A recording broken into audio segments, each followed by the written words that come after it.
You're listening to the Cyberwire Network, powered by N2K. Study and play come together on a Windows 11 PC. And for a limited time, college students get the best of both worlds. Get the Unreal College Deal. Everything you need to study and play with select Windows 11 PCs. Eligible students get a year of Microsoft 365 Premium and a year of Xbox Game Pass Ultimate with a custom color Xbox wireless controller. Learn more at windows.com/student offer. While supplies last. Ends June 30th. Terms at aka.ms/collegepc.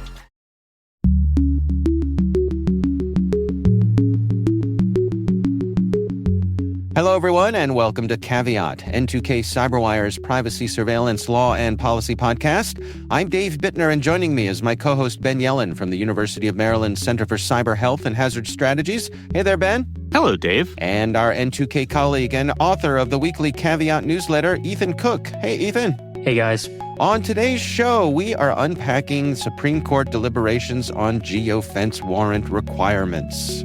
While this show covers legal topics and Ben is a lawyer, the views expressed do not constitute legal advice.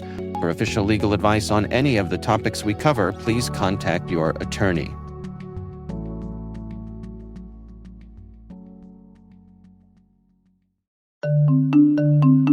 When it comes to mobile application security, good enough is a risk. A recent survey shows that 72% of organizations reported at least one mobile application security incident last year, and 92% of responders reported threat levels have increased in the past 2 years. GuardSquare delivers the highest level of security for your mobile apps without compromising performance, time to market, or user experience. Discover how GuardSquare provides industry-leading security for your Android and iOS apps at www.guardsquare.com.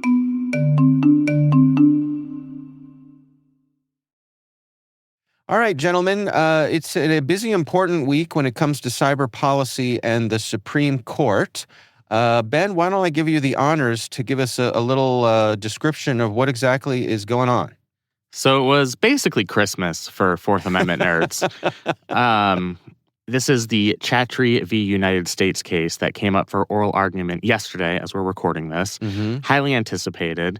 It's a case about geofence warrants. To give you the very briefest of backgrounds, this guy Chatrie robbed a bank.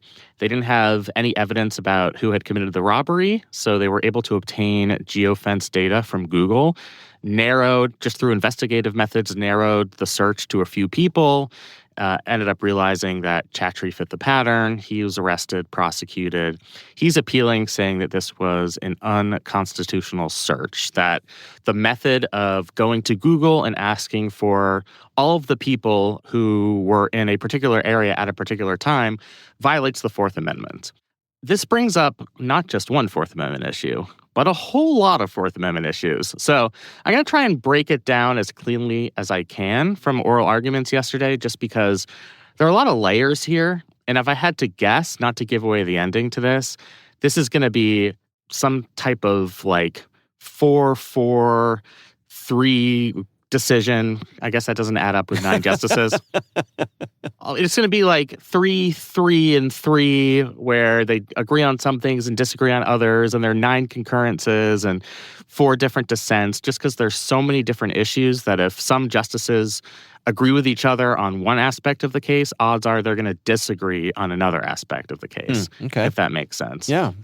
So let's start with the very, very basics here. Should the Supreme Court be hearing this case at all? This is something that Justice Alito really honed in on. Basically, there are a couple of reasons why this case might be moot. For one, Chatrie is probably going to be prosecuted and jailed no matter what happens in this case. His conviction's not going to get overturned because of the good faith exception. There's no evidence that law enforcement at the time that they were conducting this search did anything that was illegal. It was very clearly they were acting in good faith to use what they thought were constitutional means at the time. It's very likely that the conviction is going to be vacated because there's just no evidence that law enforcement wasn't using good faith.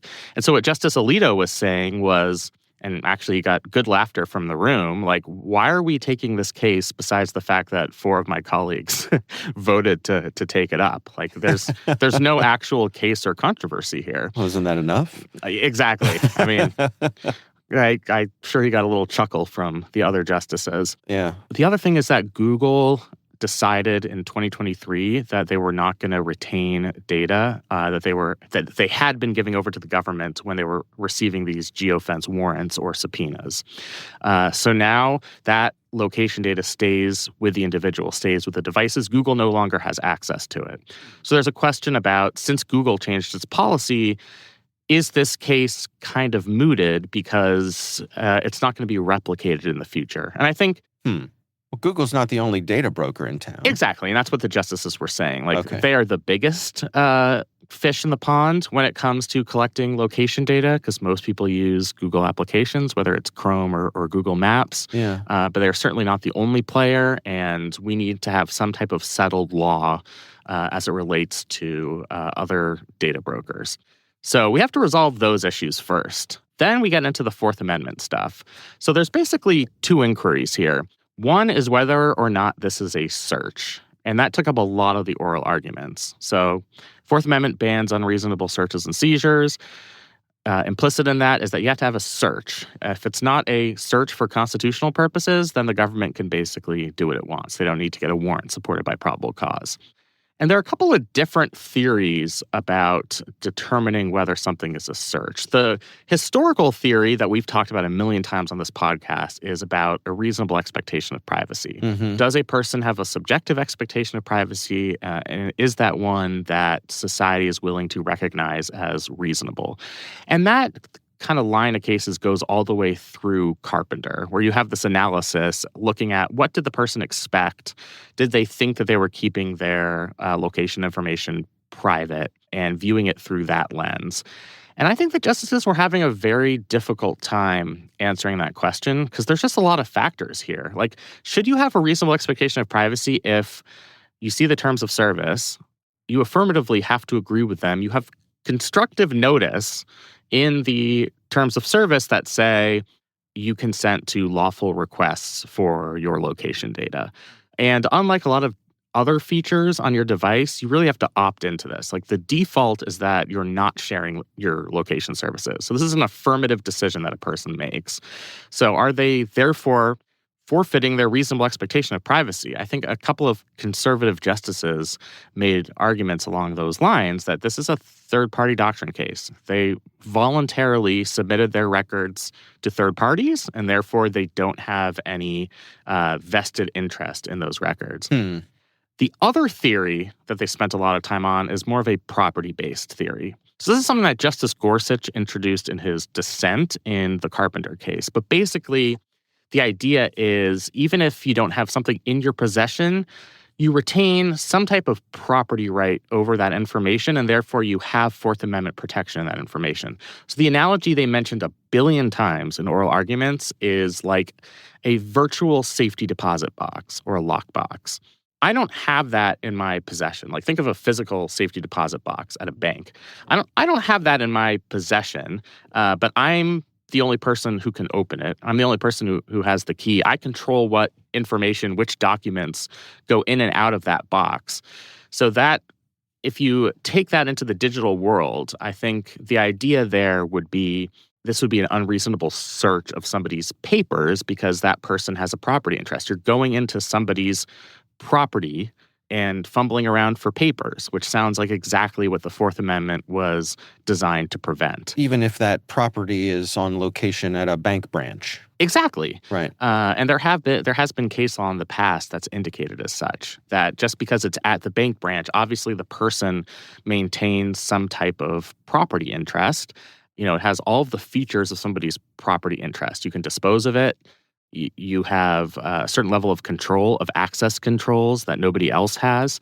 So it really fits tightly that definition of property. And so I think what the petitioner here was arguing, so what Chatrie's attorney was arguing here is this is a search because it was a search of Chatrie's papers, essentially, his stuff, just in the visual realm. It was basically a trespass theory that this was the government trespassing on Chatrie's property, which I don't know that that's going to be an argument that the Supreme Court is going to buy, because that could open a can of worms. I'm going to stop there first, and Ethan, let you weigh in, because otherwise I would just keep talking. So you weigh in. Yeah. So one, I appreciate that, Ben. I think the you nerding about law is one of my favorite things, because I'm not a lawyer by trade, so I get to learn something new every time. And then two, I think your nuance of breaking down the different perspectives is incredibly helpful.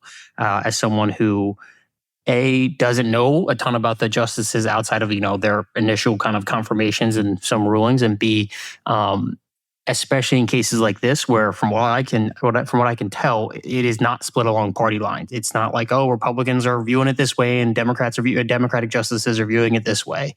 It's really complex and nuanced. I think, like for example, Amy Coney Barrett had questioned both sides pretty intensely from the initial reports. Yeah, she's always interested in line drawing. And there were a lot of really, really good line drawing questions here, especially when it got to the particularity of the warrant itself, which we'll get to. But it's like, is a 30-minute time limit sufficient for the particularity requirement? Does it have to be less than that, 15 minutes? And like, how many people within that geofence zone do there have to be for it to qualify as a constitutional search? Like if there are 100 people in that geographic area, that might make it less persuasive that this was a particularized search. Whereas if there was a crime at a store and there were only 10 people there, it might be more reasonable as a search if that warrant was more particularized. Yeah, I think, I always kind of walk the fine line of, I think there is a reasonable expectation that law enforcement, in order to catch the bad guys who are genuinely bad actors, such as this person who, without question, robbed the bank, that's not up for debate, right? Should be allowed to go after and actually and catch these people, because they're clearly malicious actors. They're not people acting in good faith. But then I think you get to the other side of that coin, where it's like, okay, but at what point does this catch other people up and expose and open the door to a world that we're not really comfortable with? And I think you hit the nail on the head right there. Hit the nail on the head, hit the head on the nail.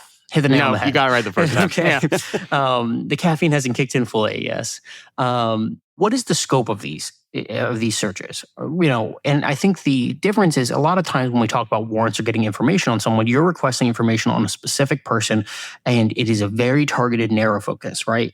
We're saying, okay, what has this person looked up? Or, what are this person's records or a company's records? Like, we're not just saying, okay, can we query every single financial bank and hopefully we find just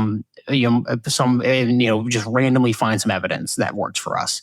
And with these geofencing, we're kind of just arbitrarily drawing a line, and whatever that line may be, whether it's a 10-mile radius, 5-mile radius, 30 blocks or whatever, and saying, okay, who was all in there at that time period? And what is the concerning actors there, and then dive deeper from there. And I think even though, we bring up the point that Google has no longer continued these services, they've stopped this process. So you could use the argument, well, it's not relevant anymore.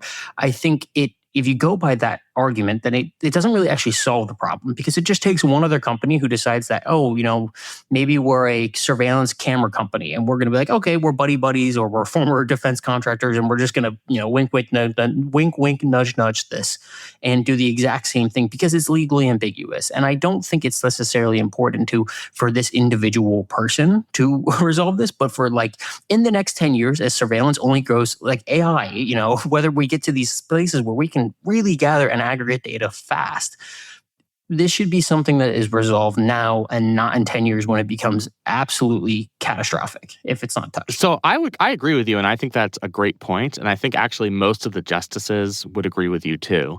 Alito's argument was basically like, the Supreme Court doesn't issue advisory opinions. Like, there has to be an actual case or controversy here. And because the actual stakes to the individual affected, Chatrie, are nil, because the conviction's going to be sustained no matter what, they should not be discussing this case.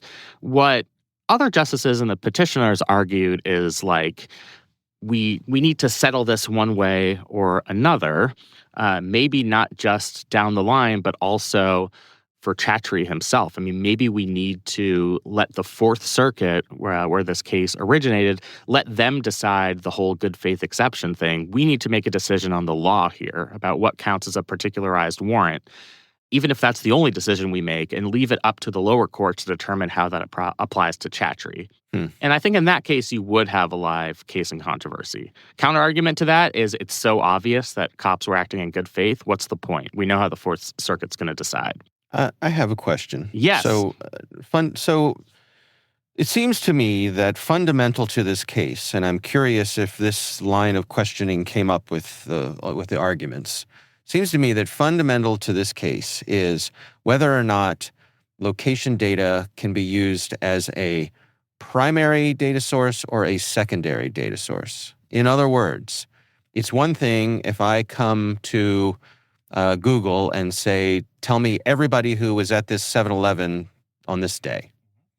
That's what I would consider primary, right? I don't have any other leads. A secondary source would be me going to Google and saying, I think Ben Yellen might have been at this 7-Eleven on this day. Can you verify that for me? And I think those are completely different. I think in your second scenario, that's a clear, obviously you would have, if you have probable cause, then you could obtain a subpoena certainly, and probably or a warrant certainly, and probably a subpoena as well to obtain that information. Right. But when we're talking about a specific location, what the petitioner's argument is that's not particularized enough. That is too much like a general warrant, where our English legal ancestors would say, go into this person's house and see what you can find. The analogy that the petitioner came up with is if you went around, like, there was a rumor that there was something nefarious in a safe deposit box at a bank. So you went to the bank and you checked out every single safe deposit box that was in that bank during a particular period. Like, that would still violate every single person's property right because you didn't have a particularized suspicion there, if that makes sense. Yeah. You know, the other thing that we haven't even gotten into yet, and sorry, this is just layers upon layers, is it makes a difference whether courts consider location data here content or non-content. Because if it's content, then really a warrant is going to apply, right? We know that lower courts have said, for example, that the contents of your email, if law enforcement wants access to those, they have to get a warrant and prove probable cause. But metadata, or like data about data, so records like routing data, that's considered non-content, and that generally falls under the third-party doctrine. If you voluntarily give up that information, you don't have any privacy interests in it. It's really complicated in this case. You know, on first blush, I would say I think this is non-content because it's location. I mean, it's more akin to routing than it is to like the contents of your conversations or your emails. Mm-hmm. On the other hand, and this is what the petitioner argued, this is just one of many things that we save into the cloud, right? And the cloud itself, like if we've kind of pierced the veil of the cloud and we acknowledge that something in the cloud can be accessed without any type of involvement from the judicial branch, then that could have a slippery slope because there are a bunch of other different records that might be non-content. And then all of a sudden the government's accessing your calendar and, you know, a bunch of different things like that. Not to mention that in Carpenter, they said that you do have a reasonable expectation of privacy in your cell site location data. So is that relevant here? Like location data, right? I mean, there are different types of cases, but right. So I don't think they really resolved that in oral arguments here. So I think that's a very live question on this kind of first part of or I should say second part of the case here about whether this is a search or not, is what is the test even? Because we don't know if this is content or non-content. Yeah, and I think going back to the Carpenter case, and for context, that was 2018, if I remember correctly. Yes. Mm-hmm. That was, it involved the government or law enforcement arresting someone after they had obtained their involvement in a crime through cell location services. Ironically, this guy was robbing cell phone stores. Oh, which is just great.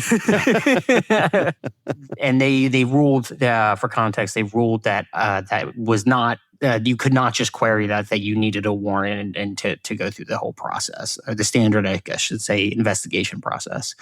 I think when you look at this conversation, and the reason why I'm a fan of the Supreme Court taking it up is because, to all the things you just brought up, Ben, whether it's metadata on calendars, et cetera, cloud, I think obviously there's like a reasonable thing as a society we can agree upon where it's like, okay, we are in a digital world now, right? We are in a place where your phone, anytime you send an email, it connects to a server and the server knows where you're sending that email from, right?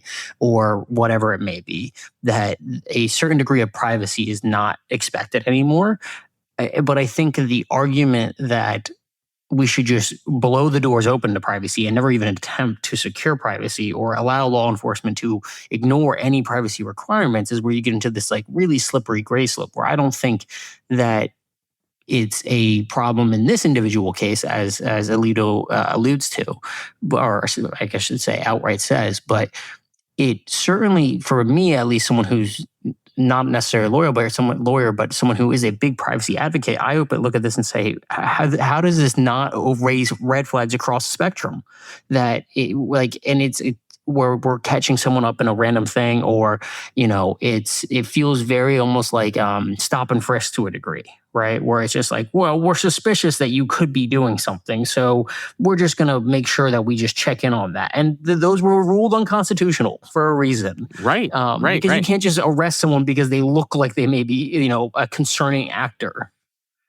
Right. That is not the way our Fourth Amendment works, and I think that's something that the justices definitely considered in this case. Like, are we going to, if we allow this type of search, is it just going to keep getting more overbroad, where maybe for now this was limited in time, it was limited in the location that was surveyed, but once we start permitting this type of search without a warrant, are they going to keep kind of pushing those edges further back, where maybe they're searching everybody that was at the Capitol on January 6th over a period of 6 hours? And, maybe the curtilage of the Capitol extends all the way to the Washington Monument. So that's 1 million people. I think that's something that the Supreme Court is really struggling with. Like, where exactly do you draw that line? All right, I tell you what, let's take a quick break here from our conversation to hear from our show sponsor. We'll be right back after this.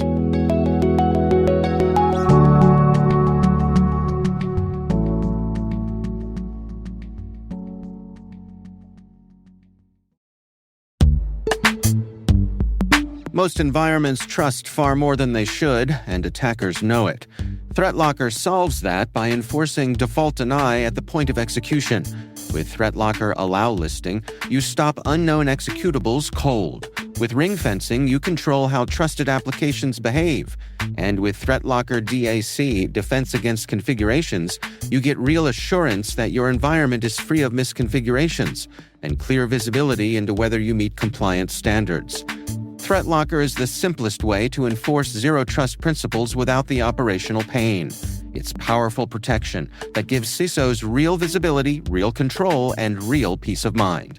ThreatLocker makes zero-trust attainable, even for small security teams. See why thousands of organizations choose ThreatLocker to minimize alert fatigue, stop ransomware at the source, and regain control over their environments. Schedule your demo at threatlocker.com/N2K today.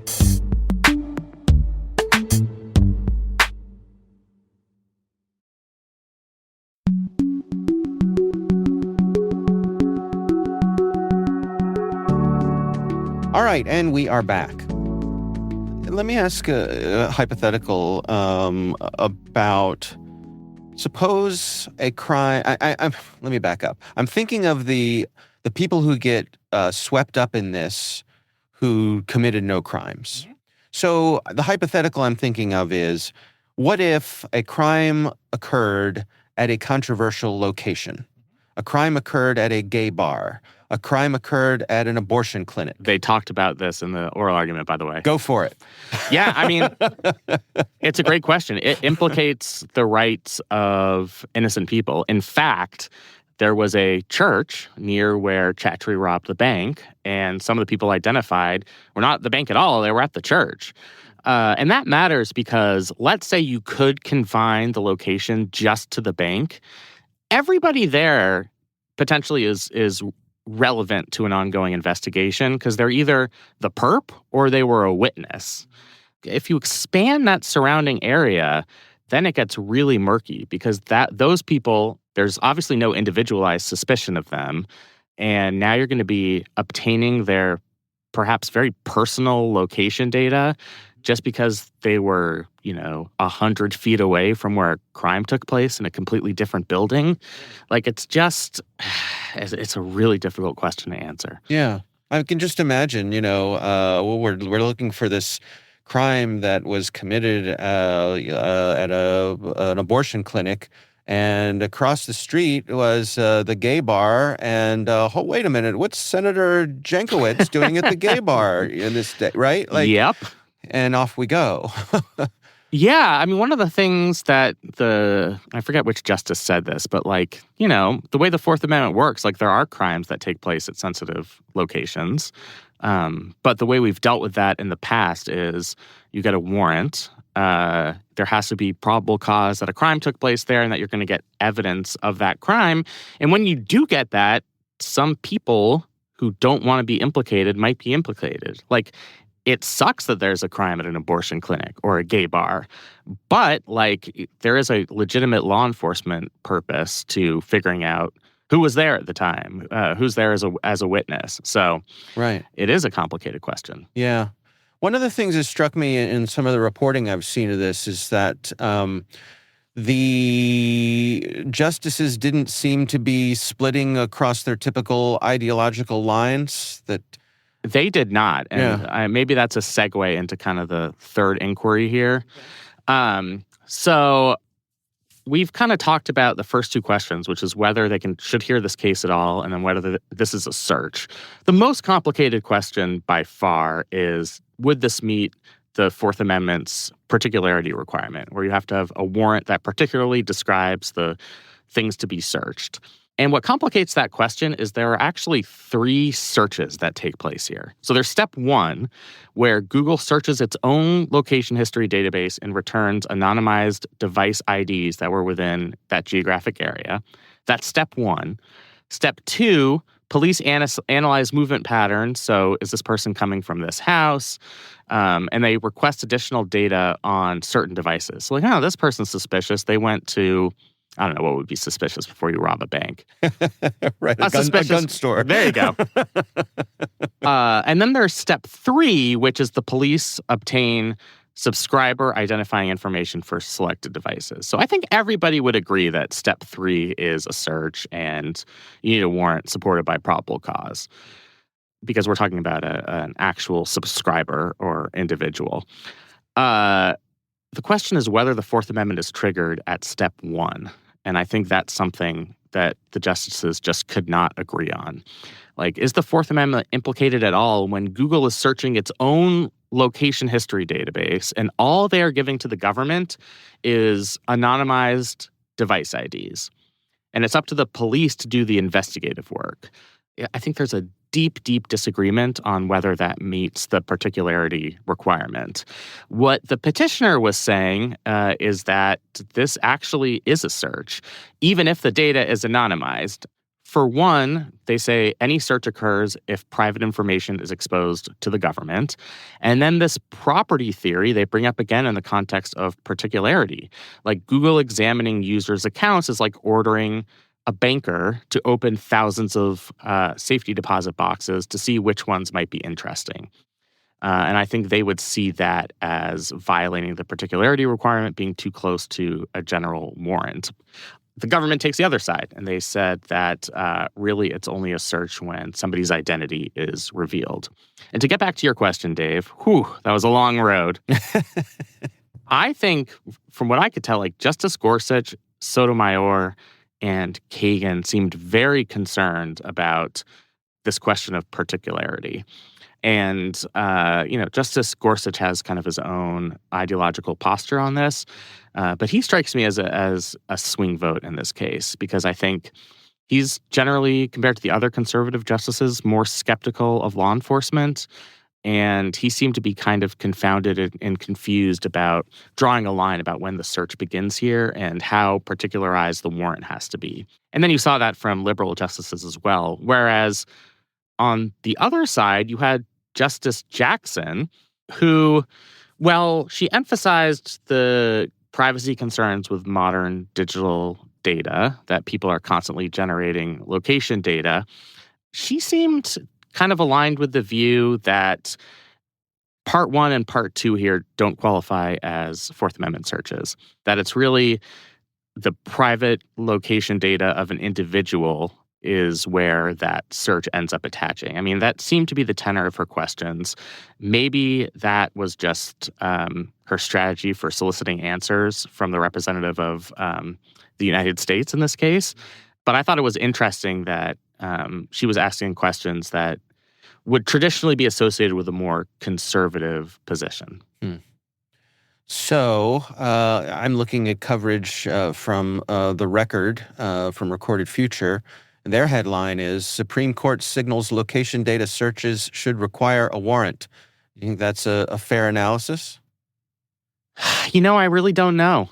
I wish I could give you a more satisfying answer.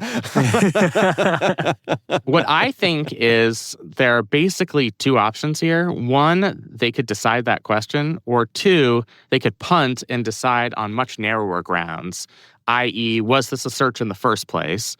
Or is this case even justiciable because of the kind of mootness issues we talked about? And if they take one of those out, then they can buy themselves a little bit of time before the next case comes. And maybe scholarship evolves around this. Maybe the technology changes. If you can decide it on narrow grounds, you are avoiding a major constitutional battle. And you're avoiding setting a precedent here that's going to be applicable to lots of different types of searches, including for things like tower dumps, which the lawyer for the petitioner was like, no, this case doesn't concern tower dumps. But a lot of the justices were like, well, obviously, whatever we decide in this case is going to implicate tower dump searches. So the stakes are really high here. So I think another thing that we haven't really hit on too much, but I think we've alluded to, because we've talked about a lot on the government side from the individual side, like our individual rights as citizens, as well as on the other side of it from the government's ability to actually execute law enforcement. I think there's a third degree, which is the company side, who the companies are actually querying and what data they're willing to give up and not. And I think it's really telling that Google decided to stop giving this away, and that they said that we are, as a company, are not comfortable giving out this data to the government, and ended this practice to just avoid. I'm sure there was a legal trouble there where they're like, we don't want to get sued from someone who we got in trouble or by accident got in trouble or whatever from giving out this data. But I think there's also a degree of which that these companies are obviously massive data brokers. They collect all sorts of information and they make a ton of money selling that information. And it seems worth diving into it. I'm not sure, Ben, if you have any thoughts on it, or Dave as well, about the, kind of them almost clearing up the legal side of it, saying that if we just don't collect the data, then we don't have to give it up. And that ends the problem to begin with. Like, there is no problem. And I know that's what one Supreme Court justice was arguing, but I think how can we apply that to the vast amounts of other data the government can query? This is actually really funny. I think it was Kagan who asked this question. I'm not 100% sure. But they were like, well, what if Google sells the data? And this was to the petitioner. And the lawyer was like, they're not going to sell the data. That's impossible. She's like, just bear with me. What if they sell the data? It's like, no, they have mechanisms, they have policies where they're not going to do that. And I think the crux I don't know if I agree with that, but sure. Yeah, I actually don't agree with it at all either. The crux of the question, though, was like, yes, maybe Google changed its practices for now. But not only are there a ton of other data companies that collect data, Google could always go back and change its policies. Maybe they want to be in the good graces of a presidential administration. That administration wants geofence data, and so they start collecting geofence data again. They can do it, that's a private company. They could decide to keep that data, again, without any sort of input from the public.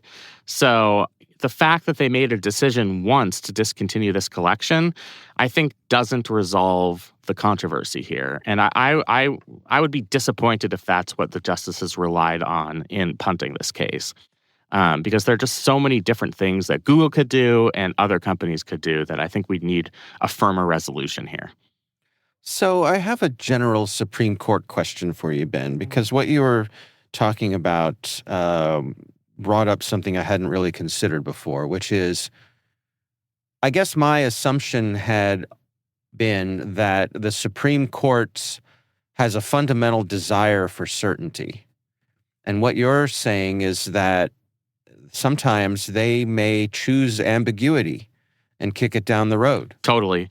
I think especially Chief Justice Roberts, who's an institutionalist, if you can avoid shaking the boat, if you can avoid setting a new precedent that might disagree with previous precedents, that is a canon of constitutional interpretation. You try to avoid those major controversies. If there's a little out there, the case is moot, the case isn't ripe, somebody doesn't have standing, those are ways that justices can avoid the merits. And I think sometimes they do prefer to do that because they're reluctant to set a precedent, or they think it's not their position as judges to resolve an issue one way or another. They think that it's beyond their purview. They should only decide what they are forced to decide, and Congress should be the one really wrestling with these policy issues of what counts as a particularized warrant, or what's the distinction between content and non-content. So I think it's very true that, at least in a lot of cases, they decide to choose the narrowest grounds. Now, I can hear a million people in the resistance yelling at me and saying, like, well, what about the decision that overturned Roe v. Wade? Yes, that was an exception. There were 5 justices who were willing to shake the boat in that case.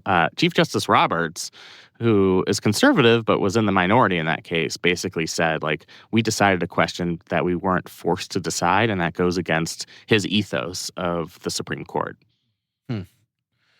All right. Well, before we wrap it up, any final thoughts here? Ethan, anything you want to add? Yeah, I think the court case as a whole is a small slice of probably some cases that I think are going to come down the line over the next decade or so, as we only continue to have, because this incident ties back several years ago. And I'm sure there are active court cases going through right now asking very similar questions. And if they choose to punt, which I wish they don't, but I think they will. I think it won't resolve anything, and we're just going to have this question pop up again in 3 years and 4 years, et cetera. I don't think this really resolves anything if we punt. And if anything, it will open the door to even more intense legal questions, is my kind of prediction. Yeah, my prediction is that we're going to have like a 200-page opinion with a lot of different concurrences and dissents. There's going to be, I think, a unanimous decision that Chatrie himself is not going to be freed from incarceration, that the evidence is not going to be suppressed, but there's going to be a disagreement as to why. So I think at least 3 or 4 conservative justices will say, we shouldn't have taken this up in the first place. Good faith exception applies. Let's leave the question of geofence warrants for another day. You might get other justices who are focused intently on good faith exception, and then perhaps the liberal justices who can get into the nitty-gritty of the particularity requirement and try and wrestle through those line drawing issues. So I think it's going to be, I'm anticipating that I'm going to unfortunately have to spend a lot of time reading this decision when it comes out. Well, 200 pages is light reading. Don't throw Ben in the briar patch. She's going to have to read a long Supreme Court decision. Really, I'm the victim here, is what I'm saying. Yeah. One thing I could see happening is they might just say, we're going to assume, because we want to resolve the question, the particularity requirement question for warrants, they might just assume arguendo that this was a search. That's something that I've seen other scholars kind of postulate, if you will. That's something that could happen. Yeah. Ben, what's our timeline? End of June. So it's not as long of a timeline as sometimes we usually get for these cases. The Supreme Court usually releases its final decision. There are exceptions. I think one year it got into July. Maybe that was because of COVID, but they're usually done with their decisions for a Supreme Court term by the last week in June. So stay tuned. Maybe the three of us can gather then and break it all down. That's right. Yeah, I'm sure there's a lot on the docket. Yeah. Oh, you know what? We should all just get on Polymarket. Yes. No. Yes, you can bet on anything now. That wouldn't be unethical. Not at I'm all. going to bet that we're going to talk about this case again. Oh, sorry, Yes. I'm not betting. I'm predicting. I'm there you predicting. go. Predicting, yep. Yeah. See? Oh, In case my anybody's gosh. listening, Ethan is joking because that could lead to indictment. I don't even have an account. Oh, everything's a liability. You know what? Let me get us out of here.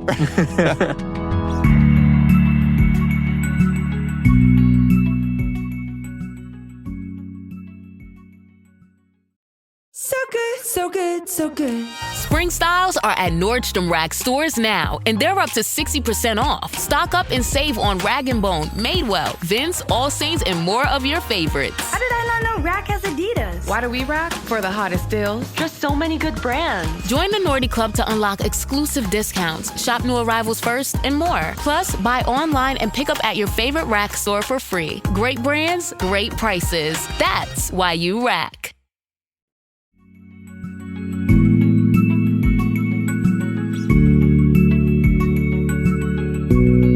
That is Caveat, brought to you by N2K Cyberwire. We'd love to know what you think of this podcast. Your feedback ensures we deliver the insights that keep you a step ahead in the rapidly changing world of cybersecurity. If you like our show, please share a rating and review in your favorite podcast app. Please also fill out the survey in the show notes or send an email to caveat@n2k.com. This episode is produced by Liz Stokes. Our executive producer is Jennifer Iben. The show is mixed by Trey Hester. Peter Kilpie is our publisher. I'm Dave Bittner. I'm Ben Yellen. And I'm Ethan Cook. Thanks for listening.